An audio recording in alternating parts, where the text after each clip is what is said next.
everyone. My name is Zainab, and today I'll be talking about class. And I chose class because in our economy, a lot of people are struggling financially, and when we're struggling financially, we tend to commit crime.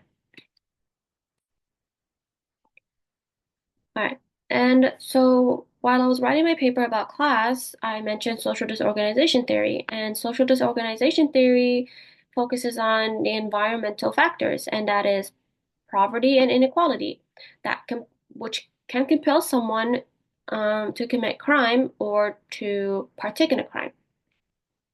So I took this picture that symbolizes how someone who doesn't have a job and goes out and asks for help. And when they don't receive that help, they tend to just commit crime. Okay. Correctional between poverty and crime. So I took a picture of a security camera, and security cameras usually symbolizes secure and safety, catching criminals to help law enforcement catch criminals. Um, and that's usually in areas that people are able to afford security cameras, or like areas that are like gated, so there would be less crime committed. Um, But if you're not in a non-gated community, about 33% are affected by burglarization compared to a gated community. So a more secure community, a more secure environment is tend to have less crime committed, while an unsecure community and an ungated community tend to have more crimes committed. Furthermore, family is a big issue. A broken family is a big issue that can cause someone to commit violent crime, poverty crime, assault, homicide, and robbery. And I took this picture as a symbol of how like a family is like all spread out. They're not like together, so it's like broken. Instead of like a strong family bond, you this picture symbolizes an on a broken bond with family. Okay. Another picture I took was war, divorce, and wealth. And those can affect someone's mentality of committing a crime. So if it's a war, no one is stopping them from committing crime because everybody is worried for their own safety. So no one can hold them accountable for it. Divorce, like I said in the previous slide, family is a big issue that an individual can commit a crime or the likelihood to commit a crime. And then there's wealth.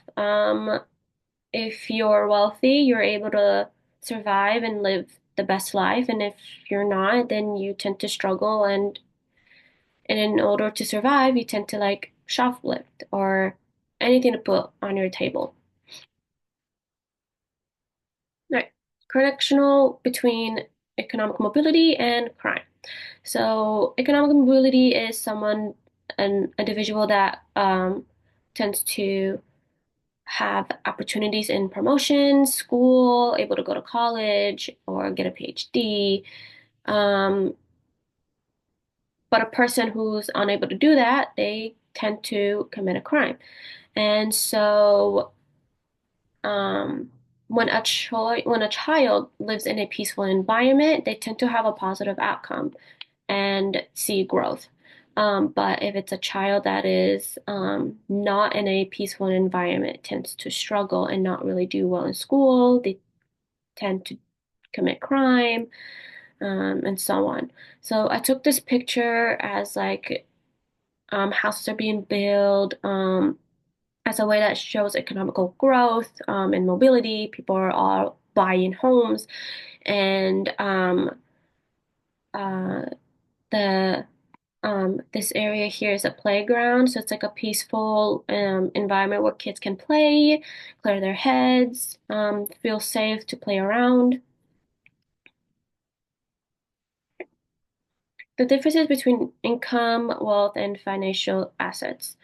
So, income, that's our main jobs. We get our checks every month or every 2 weeks. Um, Wealth is dealt with our inheritance, retirements, and so on. And then financial assets are your stocks, bonds, just digital currencies. I took this picture as a symbol of like wealth, um, income, financial assets, and all that.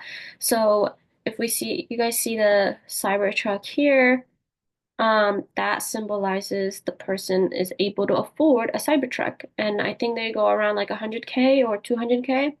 And then other cars are probably worth like 7K or 70K or 20K. It just depends on how the person is able to afford a car. Or if they're not able to afford a car, then they go on uh, buses, community buses. And then criminal coping by economical disadvantaged people. Um, when um, individuals are earning low salaries or they are unemployed, they tend to commit poverty crime or drugs, as a coping mechanism. So I took this picture. It's a good example of like a coping mechanism. So our store got broken into and nothing got stolen. Oh, actually, they had it. Yeah, there was one item that was stolen. Um, but it was just like an empty cash register. They broke into our window and they just snatched it and left.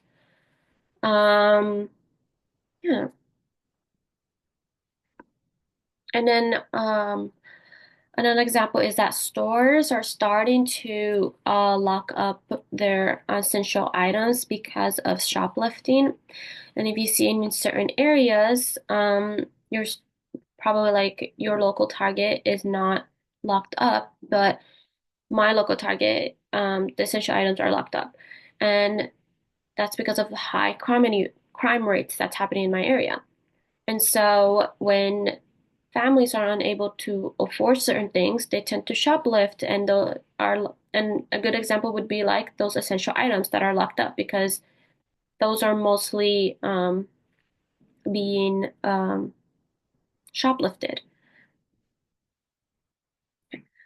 Overall, class has affected people's life that the wealthy are more safe and secure, while the poor are suffering that causes them to commit crime to survive.